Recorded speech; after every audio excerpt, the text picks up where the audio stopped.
Witam serdecznie Państwa, dziękuję za pełną dyscyplinę i zrozumienie tej potrzeby spotkania. To jest nasza taka pierwsza pełna odprawa moja w roli premiera i Was jako wojewodów. Nieprzypadkowo spotykamy się dzisiaj w Białymstoku. Nie tylko dlatego, że wczoraj odbyło się tutaj posiedzenie rządu, a następnie Rady Bezpieczeństwa Narodowego z udziałem prezydenta. Białystok stał się miejscem w jakimś sensie symbolicznym i to jest symbolika, jak wiecie, dość groźna, a momentami przygnębiająca. Mówimy tu o nie tylko nielegalnej migracji, ale także o innych napięciach i zagrożeniach, które wynikają z agresywnej polityki naszych wschodnich sąsiadów i Białorusi i Rosji. I tutaj na Podlasiu, w Białymstoku wiele tych problemów skupia się jak w soczewce z oczywistych względów. Ale nie chciałbym, żeby ktokolwiek z pań i panów wojewodów z innych województw myślał, że ta pełna mobilizacja administracji państwowej dotyczy tylko województw przygranicznych od wschodniej strony.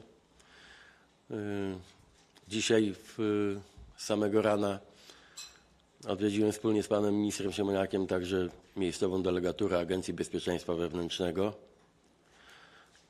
Rozmawiamy cały czas, nieprzypadkowo w dzisiejszej naradzie uczestniczy także i szef Policji i Straży Granicznej.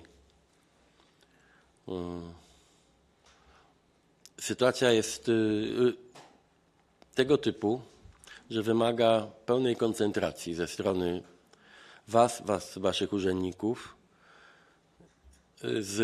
i waszego i mojego doświadczenia, mojego naprawdę wieloletniego jeszcze z poprzednich 2 kadencji, wynika jedna prawda.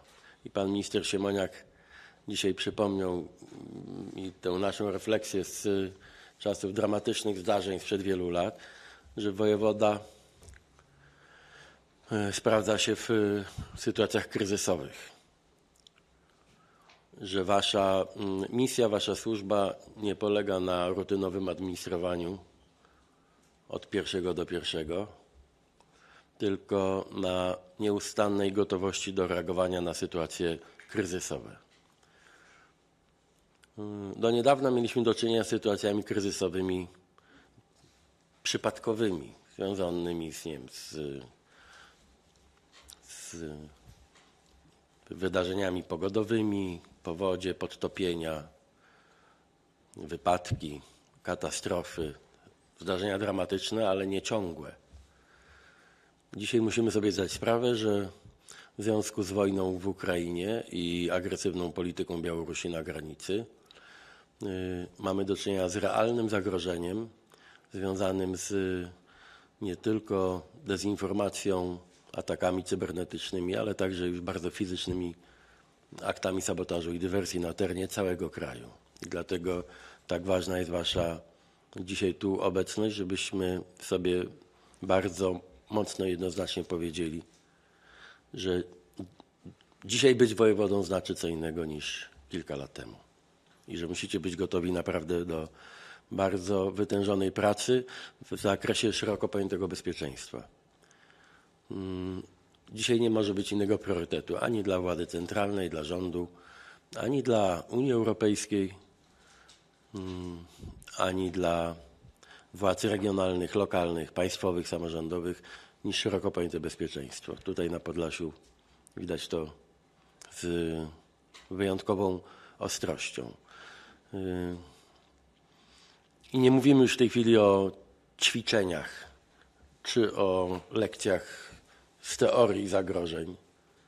Fakt, że w ciągu tylko tych kilkunastu ostatnich tygodni aresztowaliśmy 10 osób bezpośrednio zaangażowanych w akty dywersji i sabotażu w Polsce.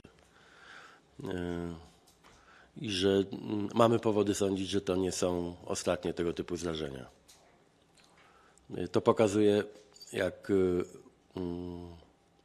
jak ważna i trochę inna niż kiedykolwiek w przyszłości jest wasza misja jako szefów administracji rządowej na terenie waszych województw. Dla mnie jest bardzo ważne, żebyśmy umieli koordynować i to w sposób bardzo precyzyjny naszą pracę od poziomu europejskiego, gdzie będziemy niedługo wybierać władzę Unii Europejskiej i ja będę się absolutnie upierał, że to Polska musi mieć wpływ na bezpieczeństwo energetyczne i bliskie sąsiedztwo, więc będziemy budowali wpływy Polski w tych dziedzinach, ale po to, żeby to było dobrze skoordynowane z pracą całego rządu, wymiaru sprawiedliwości, organów ścigania i administracji rządowej, służb. Od dzisiaj musimy budować mechanizm pełnej synergii. Ja z dużą satysfakcją odebrałem dzisiaj taki meldunek szefa delegatury ABW tutaj w Białymstoku, że współpraca pomiędzy służbami i z administracją rządową jest wzorowa w tej chwili. Jest bardzo elastyczna, nowoczesna, jest pozbawiona takiej urzędniczej rutyny i że w związku z sytuacją dość dramatyczną na naszej granicy właśnie tego typu model współpracy jest potrzebny, czyli wszyscy są jakby czujni, wszyscy są gotowi do natychmiastowej interakcji między sobą, niezależnie od tego, jakie służby reprezentują, czy cywilne, czy wojskowe. I chciałbym, żebyście także Państwo w tym rytmie zaczęli myśleć i pracować i żebyście też wymieniali między sobą doświadczenia. One są różne w różnych województwach, ale często sprowadzają się do jednego mianownika, to znaczy zewnętrzne zagrożenie, które może się w różnych formach pojawiać też w różnych przestrzeniach. Także jeszcze raz dziękuję za to, że przyjechaliście do Białegostoku. Wiem, że już ze sobą rozmawialiście.